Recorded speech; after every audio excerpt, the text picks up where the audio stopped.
En este video vamos a aprender la implementación de clases en C++ utilizando para esto el IDE de Apache NetBeans. Se va a dividir en dos partes. Inicialmente vamos a hacer un proceso de contextualización para luego pasar a un ejemplo práctico. El origen de este lenguaje es por allá cercano al año 1980. Es desarrollado por el señor Villar Stroustrup, creador del C++. Y pues es una versión extendida del lenguaje C. Entonces llega para compensar las falencias o carencias del lenguaje C, que es un lenguaje estructurado y que de pronto para proyectos de gran envergadura pues ya no era suficiente. Obviamente se puede implementar la técnica o el paradigma orientado a objetos y tiene las características propias de esta técnica, como la abstracción, el encapsulamiento de la herencia y el polimorfismo. Además de eso tiene otras características que lo hacen diferente a otros lenguajes en su tipo. Por ejemplo, la herencia múltiple. En C++ es posible que una clase herede de varias clases al mismo tiempo. También permite sobrecarga de operadores. Además de eso, aparte de los tipos de datos, digamos, básicos que nos ofrecía el lenguaje C o que nos ofrece el lenguaje C, nos permite manejar variables de tipo booleano, nos permite manejar cadenas de caracteres con la clase string y pues trae, digamos, una biblioteca de colecciones que son estructuras de datos dinámicas. Para la parte práctica, entonces vamos a basarnos en este diagrama de una cuenta bancaria, en donde tenemos el número de la cuenta de tipo string, tenemos el saldo de la cuenta, que es un valor numérico doble, el saldo mínimo de la cuenta, un contador de retiros y un contador de consignaciones. Dentro de los métodos entonces tenemos un constructor que recibe pues únicamente el número y el saldo inicial de la cuenta. Tenemos el método para poder establecer el número de la cuenta, para poder establecer el residuo. Miremos que para establecer el residuo es un método privado. Esto es porque desde fuera no debería ser posible modificar el residuo, sino que esta es una operación interna que se va modificando a medida que se van realizando transacciones, es decir, a medida que voy consignando o voy realizando retiros. Los otros métodos son para obtener pues el número de la cuenta, el saldo de la cuenta, el contador de retiros de consignaciones y como métodos de comportamiento tenemos que podemos consignar. Este método no retorna ningún valor, simplemente recibe el valor a consignar y actualiza el residuo. Para retirar, entonces recibe el valor que se va a retirar y retorna falso o verdadero dependiendo si se puede o no realizar el retiro. Para realizar el retiro hay que tener en cuenta el valor que se va a retirar, el saldo y el saldo mínimo. Para realizar una transferencia entre cuentas, entonces recibe la referencia de la cuenta a la cual se va a hacer la transferencia y el valor que se va a transferir. Entonces es una operación que se retira de la cuenta origen y se consigna a la cuenta destino especificada en el parámetro del método. Entonces si es posible realizar la transferencia va a retornar verdadero, por el contrario si no es posible va a retornar falso. El método parseString es un método que me apoya para poder concatenar variables o más bien poder concatenar cadenas de caracteres con valores numéricos. En otros lenguajes como Python, como Java, es muy simple concatenar estos tipos de valores. Acá en C++ necesitamos apoyarnos en un método, vamos a dejarlo privado para que solamente se pueda utilizar internamente. Y el método toString que lo que hace es visualizar el valor de los atributos. Entonces, con esta contextualización vamos a pasar al ejemplo práctico. Habíamos dicho que vamos a trabajar en NetBeans, la última versión que a este momento es la 11.3.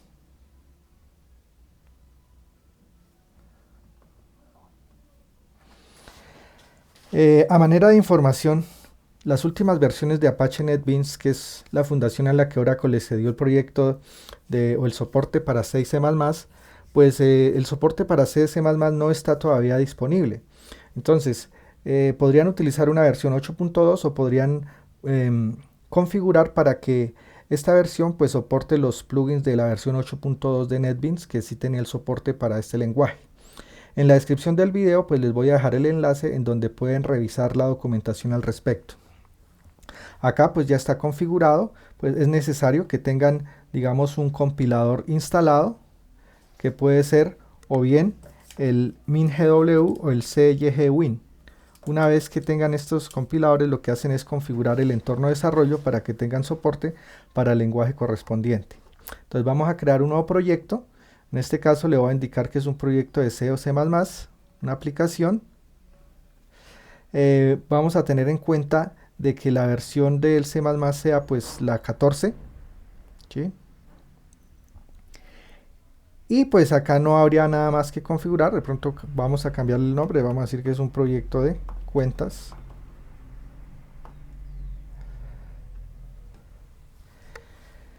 En la estructura del proyecto tenemos los archivos de cabecera, tenemos los archivos fuentes, y pues él nos crea un archivo main.cpp, que es donde puedo probar, donde puedo ejecutar el programa. Para crear una clase, entonces vamos con clic derecho en el proyecto y vamos a decir que vamos a crear una clase de C++. Me pide el nombre de la clase, según el diagrama se llama count. Y pues la extensión de los archivos de cabecera está en .h, pues voy a dejarla en .hpp. Y procedemos a crear la clase. Entonces observamos, por un lado, en los archivos de cabecera me deja un archivo para la definición de los elementos de la clase. Miremos la estructura de este archivo. Entonces estas directivas de compilación de if, ndef, define, if se deben dejar quieticas. Esto lo que hace es que evita que una vez que se incluya las cabeceras o que se incluya una librería de clases, si ya está incluida no se vuelva a incluir. Entonces eso no hay que tocarlo, simplemente lo dejamos ahí. En la sintaxis me dice class, el nombre de la clase, y internamente entonces existen unas secciones para definir los miembros públicos y los miembros privados. En otros lenguajes, por ejemplo Java, pues los modificadores de acceso se especifican a través de private, public, protected. Acá pues hay que especificar la sección correspondiente. Vamos a proceder a crear los atributos. Entonces tenemos un string number. Para poder utilizar los string, entonces debo incluir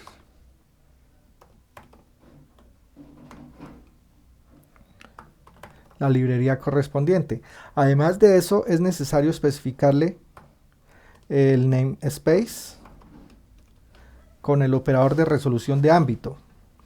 Pero entonces, si lo necesito usar varias veces, sería preferible que definamos acá que vamos a utilizar el namespace std. Bien, ahí definimos el atributo. Ahora vamos a definir el residuo. Si observamos en el diagrama, el residuo mínimo es un atributo estático. Esto quiere decir simplemente que el valor de ese atributo es compartido por todos los objetos o instancias de la clase. Es decir, es una variable de clase, a diferencia de los otros que son variables de instancia, en donde cada objeto tiene sus propios valores. La forma de definir aquí, digamos, atributos estáticos es de la siguiente forma. Lo voy a dejar público. Público quiere decir que lo puedo acceder desde cualquier parte, desde cualquier otra clase. Uno podría pensar de que pues no es conveniente porque entonces voy a poder modificar el valor. Pero vamos a definirlo como una constante estático double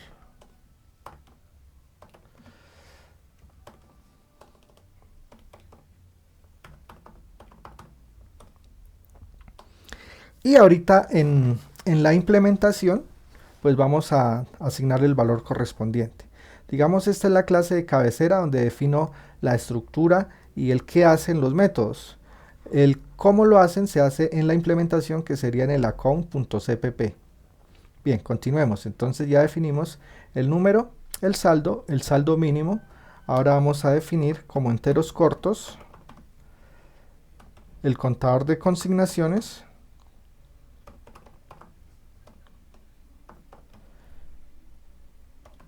Y como entero corto,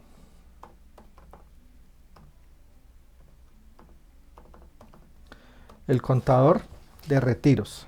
Además, como atributos privados, observemos que tenemos el método set saldo que recibe un valor de tipo doble.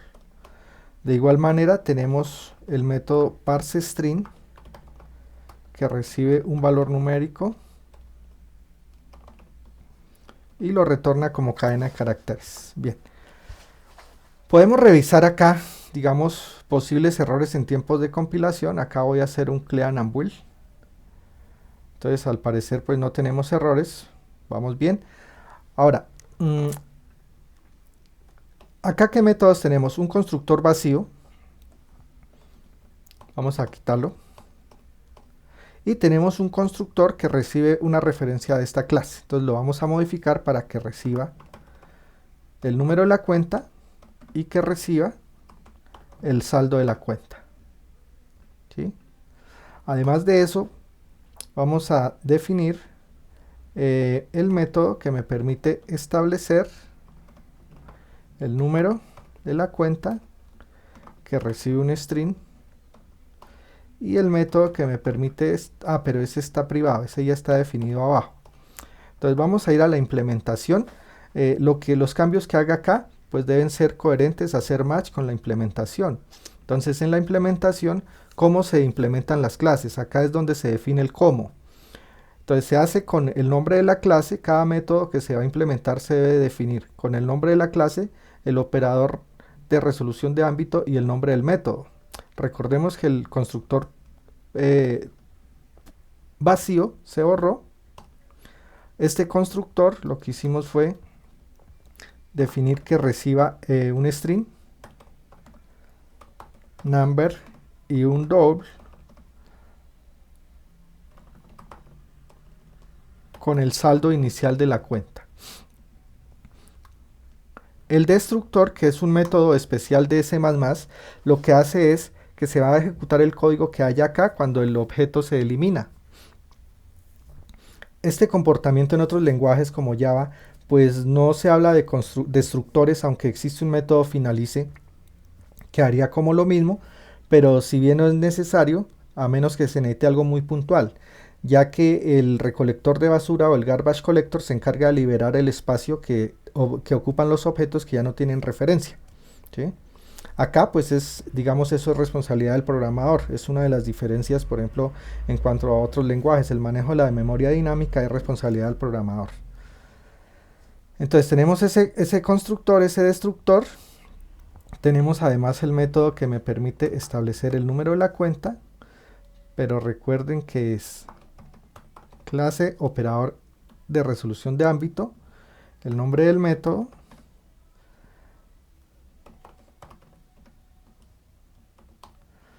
ahora, observemos también que en la cabecera se está incluyendo el archivo de definición de la clase, el HPP. Bien, ¿cómo podemos acceder a los atributos? Por ejemplo, acá number, que es digamos, un parámetro formal, se comporta como una variable local. Si se llama igual que el atributo, pues este number va a ocultar el atributo de la clase. Es decir, que si escribimos que number es igual a number, pues no estoy asignando el atributo a la clase, sino que estoy diciendo que esta variable number es igual a ella misma. ¿Sí? Entonces, ¿cómo lo puedo hacer? Puede ser con this, el operador flecha, para datos dinámicos, o puedo hacerlo a través del nombre de la clase, el operador de resolución de ámbito y el atributo, ¿cierto? Vamos a hacer lo mismo para el otro método privado. Recuerden que cuando se definió la clase, en la parte de private está lo que va a ser privado y en public lo que va a ser public. Acá simplemente hacemos la implementación y el tipo de modificación pues está especificado en la definición de la clase. Entonces es el set residuo que recibe el residuo y vamos a aplicar lo mismo. Entonces vamos a decir que la clase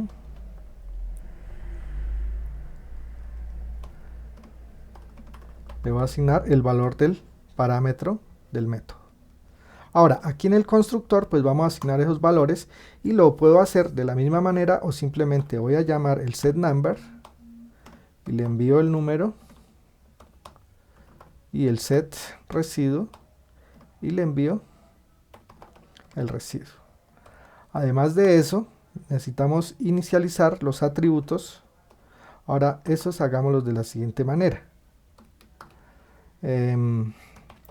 Consignments es igual a 0.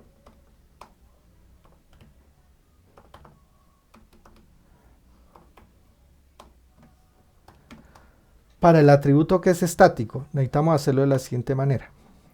Entonces decimos que es una constante doble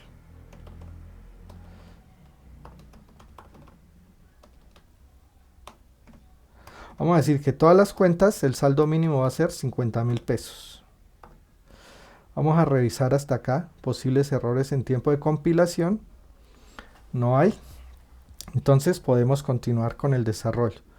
Entonces, si miramos entonces nuestro diagrama, entonces los get number, residuo,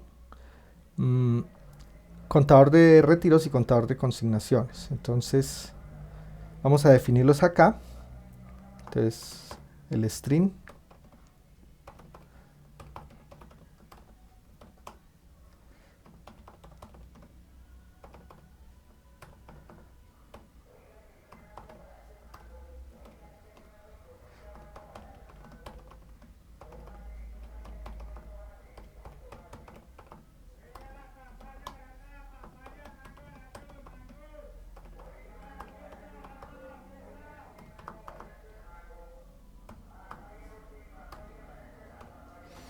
bueno, ahí tenemos esos 4 métodos que vamos a implementar acá.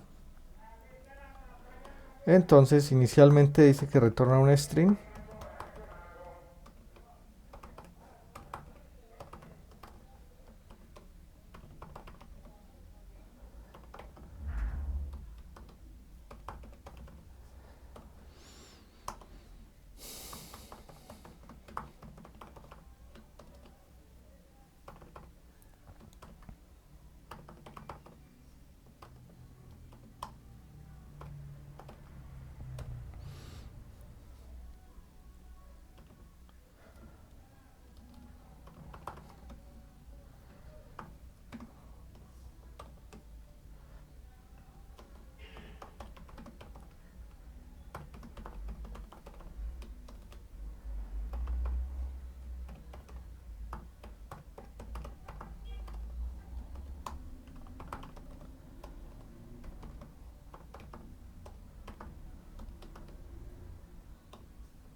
Bien, ahora miramos a ver si tenemos algún tipo de problema.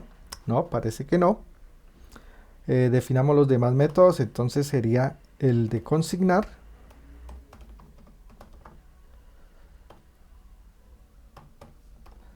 Que recibe un valor doble. Y el bool, que retorna un bool, que se llama retirar.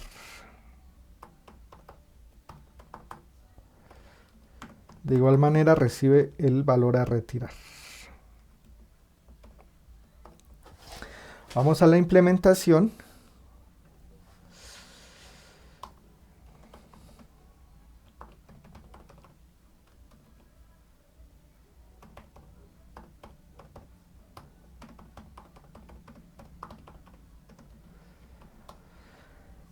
Para consignar simplemente es establecer el residuo, pero al residuo actual le sumo el valor que recibo como parámetro e incremento el contador de consignaciones. Para el caso de los retiros, pues ya es un poco más elaborado, porque hay que tener en cuenta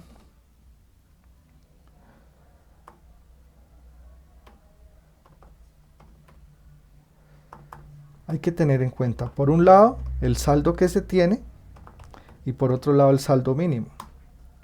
Entonces, por ejemplo, tengo 200.000 pesos de saldo y el saldo mínimo es de 50.000 pesos. Solamente podré retirar 150.000 pesos. Entonces vamos a decir que si el valor a retirar es menor o igual al residuo menos el residuo mínimo, quiere decir que esto está bien. Entonces lo que voy a hacer es establecer el residuo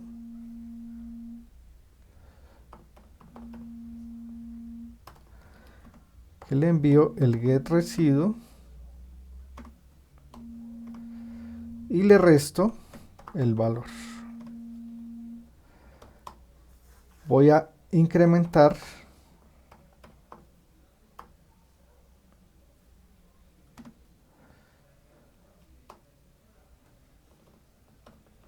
y voy a retornar verdadero. Si no, entonces voy a retornar falso. Bien. Ahora, para la transferencia,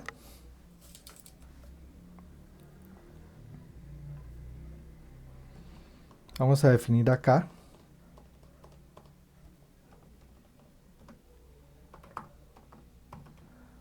la transferencia recibe un apuntador a la cuenta y recibe el valor a transferir. De una vez definamos entonces el string toString. Listo.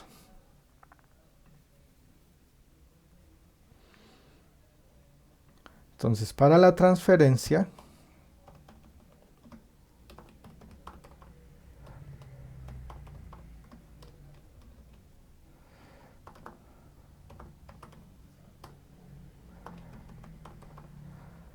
un apuntador, digamos, a la cuenta origen, a la cuenta destino, a la que voy a enviar, a la que voy a hacer la transferencia. Mi cuenta origen es el DIS, es decir, el objeto de la cuenta actual. Entonces, lo que voy a validar es que sí puedo hacer el retiro de mi cuenta, es decir, que si puedo hacer un withdraw,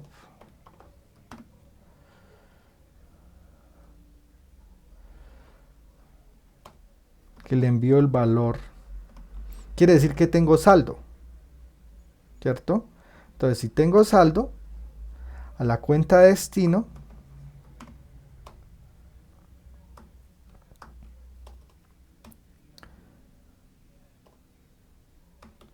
con el operador flecha, porque recibo la dirección de memoria, voy a hacer una consignación del valor.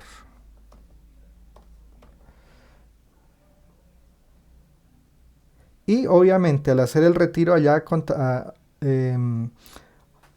aumentará el contador de retiros, y al hacer la consignación en la otra cuenta a ella le asignará un valor, le adicionará 1 al contador de consignaciones. Retornaré true. Si no, entonces retornaré false. Bien. Ahora, para el caso de los métodos de hacer el toString que se basa en el parseString, entonces vamos a definir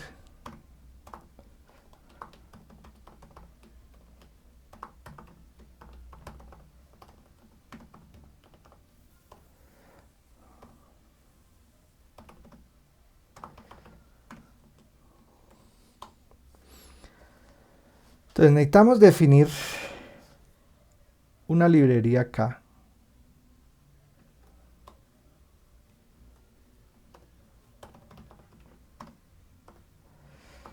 sstring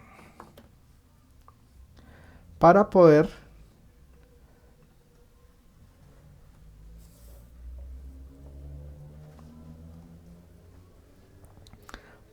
definir, digamos acá, un atributo de tipo osString aux. Este tiene también digamos, el espacio de trabajo namespace, pero en el archivo de cabecera, pues no es necesario acá. Bien. Ahora, con esta operación, con esta instrucción, desplazamiento de bits, que no es propósito del video, vamos a hacer, digamos, a convertir ese valor a una cadena de caracteres y vamos a retornar aux.str. Bien. Ahora, en el string,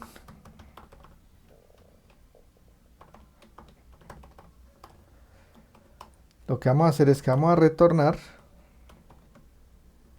una cadena de caracteres. Vamos a dar el nombre de la clase. Vamos a dar los valores de los atributos. Entonces el número, que va a ser igual, y concateno con number. Claro, hasta ahí no habría problema porque ambos son un string, ¿cierto? Iremos a ver si hay problemas. Ahora, voy a concatenar ahora, digamos, con el saldo. Entonces, acá sí habría problemas, porque decirle que me concatene con residuo, pues esto me va a dar un error. Miremos a ver. Ahí tenemos el error, ¿cierto? Cantidad de errores. Bien, pero entonces aquí lo que vamos a hacer es el parse string, que le envío el residuo. Y entonces nos dice que... bueno, es que residuo. Entonces es preferible ir mirando los errores a medida que vamos codificando y no al final porque es más complicado corregirlos. Bueno, sigamos aquí concatenando. Entonces ahora voy a concatenar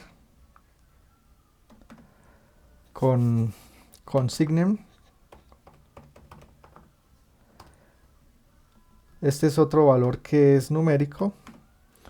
A pesar de que recibe un doble, entonces le puedo enviar un entero también. Entonces parse string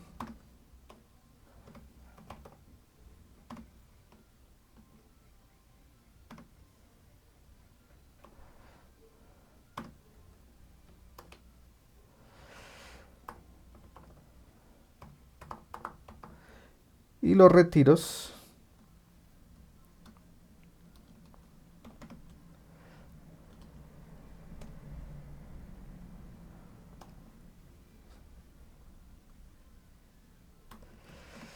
concatenamos con el parse string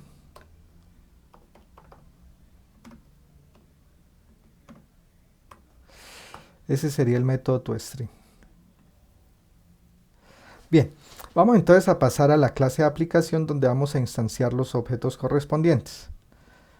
Entonces en el main inicialmente pues tenemos que, vamos a incluir la librería para entradas y salidas. Además de eso voy a hacer el include correspondiente al account. Fíjense que las librerías que son del compilador se incluyen con los símbolos menor mayor porque están por allá en un directorio carpeta de librerías, en un include. Por su parte, acá la definición, el HPP, es digamos un archivo del programador y está en la misma carpeta del proyecto. Entonces, hay dos formas de instanciar. Entonces, vamos a decir que account cuenta 1. Entonces le enviamos un número de cuenta y le enviamos un saldo, digamos 780.000 pesos. Listo. Y vamos a decirle que me visualice cuenta 1 punto to string.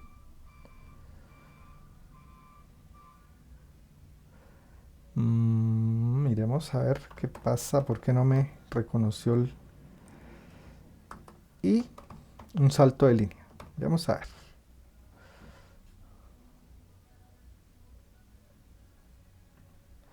Dice que no lo puede resolver. Ya miramos.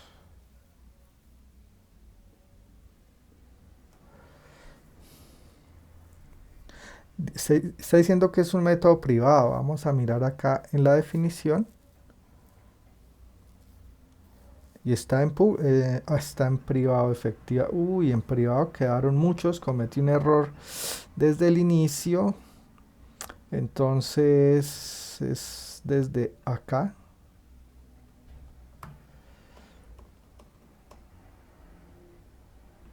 Son públicos. Listo, miremos a ver si hay errores. Parece que ya no, entonces lo ejecutamos y ya entonces me dice que el número de la cuenta, el saldo es de 780.000 pesos, que hay 0 consignaciones y 0 retiros. Bien, ahora, ¿qué pasa si a esta cuenta le hacemos 2 consignaciones y un retiro? Entonces, cuenta 1, punto, vamos a consignar 780, digamos que 120.000 pesos. Y además de eso vamos a consignar otros 100.000 pesitos para un saldo de 900 y 2 consignaciones. Entonces 780, 900, 1.000.000. Bajémosle aquí a 50.000 pesitos para que se alcance a apreciar bien el valor y no me lo visualice en formato con exponente y eso. Listo, entonces 950, 2 consignaciones. Ahora digamos, ¿cómo hacemos para la otra forma de instanciar? Entonces es hacerlo de la siguiente manera. Account como un apuntador, cuenta 2 es igual a new account, el número de la cuenta,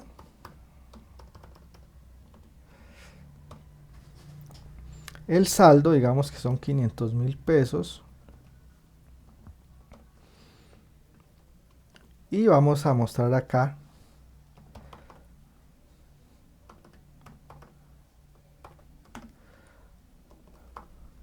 para la cuenta 2, en vez del punto, vamos a utilizar, a pesar de que ahí me da digamos el autocompletar, selecciono el toString, él me cambia el operador flecha. Cuando son objetos, utilizo el operador flecha. Y si no, pues bueno, también es un objeto. Lo que pasa es que esto está en una dirección de memoria diferente por allá en el heap. Y debería ser la forma como se deben instanciar los objetos, las instancias de las clases acá en C++. ¿Listo? Entonces,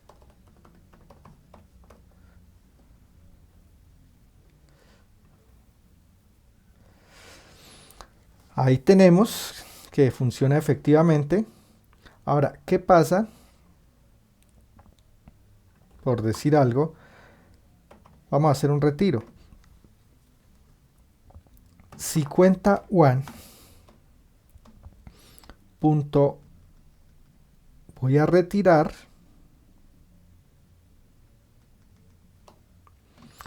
tenemos 950, voy a retirar digamos 800.000 pesos, no, 750.000 pesos,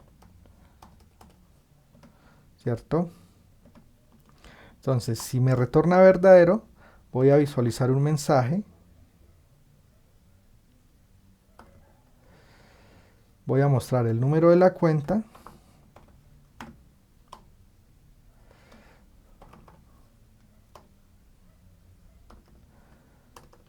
Digamos aquí como una flechita. Y digamos que retiro exitoso.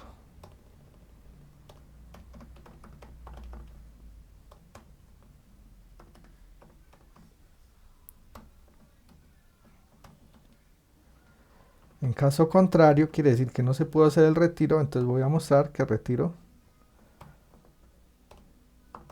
fallido. En este caso, pues el retiro sería exitoso. Y el saldo, pues si estaba en 950 y retiro 750, debería quedar en 200.000 pesos para la cuenta 1. ¿Sí? Entonces, miremos, ya.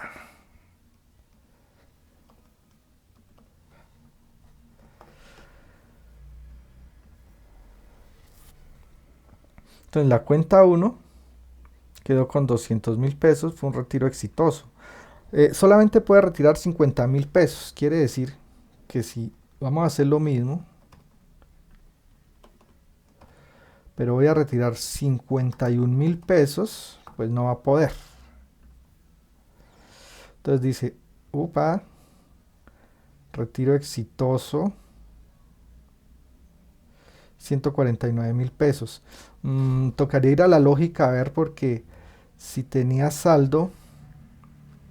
Ah, no, perdón, es que el saldo el saldo mínimo es de 50.000 pesos, o sea, podía retirar hasta 150.000 pesos, ¿cierto? Por ejemplo, en el caso de la cuenta 2, ¿sí? Ese retiro pues se pudo porque fueron 51.000 pesos, entonces se pudo hacer el retiro. O sea que, ¿hasta cuánto podría retirar? Hasta 99.000 pesos, o sea, 100.000 pesos no los podría retirar. Nuevamente hagamos, bueno, o cambiemos esto, 151.000 pesos simplemente. ¿Sí? Retiro fallido y siguen mis 200.000 pesos como lo observan acá. Ahora vamos a hacer, digamos, una transferencia. Entonces lo mismo, voy a decir que sí. Voy a transferir de la cuenta 2. Entonces, cuenta 2. Voy a hacer una transferencia a la cuenta 1. Pero él recibe una dirección de memoria, entonces debo enviarlo de esta manera. Y tengo 500.000, voy a transferirle 100.000 pesos. Entonces, al final, cuenta 1 debería tener 300.000 pesos y cuenta 2, 400.000 pesos. Entonces, si se puede hacer esto, digamos que voy a mostrar aquí un mensaje.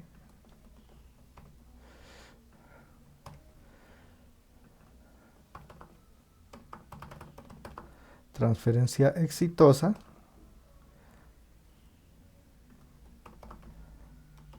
Y si no, fallida. Miremos a ver.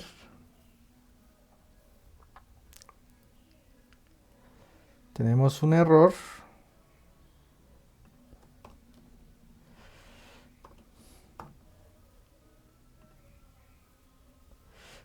Listo, transferencia exitosa. Entonces la primera cuenta tiene 300.000 pesos porque el saldo estaba en 200, se le transfirieron 100.000 y la cuenta 2 que estaba en 500 se le hizo un retiro de 100.000 para transferirle a la otra cuenta, entonces está en 400.000 pesos. Bueno, entonces ahí como podemos observar sería la forma de implementar clases en C++. Ahora, ya para terminar quiero hacer una parte acá, una observación acerca del destructor. Por ejemplo, si vamos aquí y vamos a mostrar un mensaje, esto no se debería hacer, esto es lógica del negocio, no debería mostrar mensajes, lo hago simplemente como ilustración. Entonces vamos a mostrar un mensaje que diga byte y que me muestre el número de la cuenta.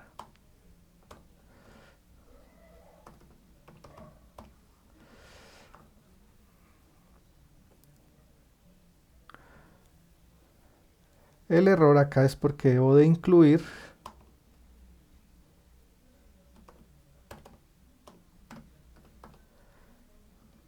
el IOStream para instrucciones de entrada-salida.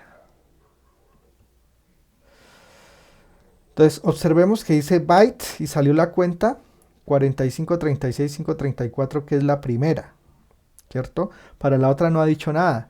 Lo que pasa es que lo que se asigne, lo que se instancie con new, se debe liberar. En ese momento los objetos que se han creado quedaron allá en el limbo, no tengo referencia, no puedo acceder a ellos. Si estuviera en Java el recolector de basura, entonces libera esa memoria, acá no. Eso puede generar que los programas pues pierdan eficiencia y que en algún momento presente problemas de memoria, puede hacer que el programa deje de funcionar, presente resultados inconsistentes, es decir, los resultados son impredecibles. Entonces vamos a eliminar el objeto de cuenta 2. El otro es, como se definió diferente, Entonces, pues allá vemos que se ejecuta el destructor, el otro hay que hacerlo, se ejecuta en forma implícita, este hay que hacerlo explícitamente. Entonces, ahora sí se ejecutó el destructor para la otra cuenta. Entonces, esto es lo que tiene que ver con la implementación de clases en C++. Espero que les sea de ayuda y nos veremos en otra ocasión.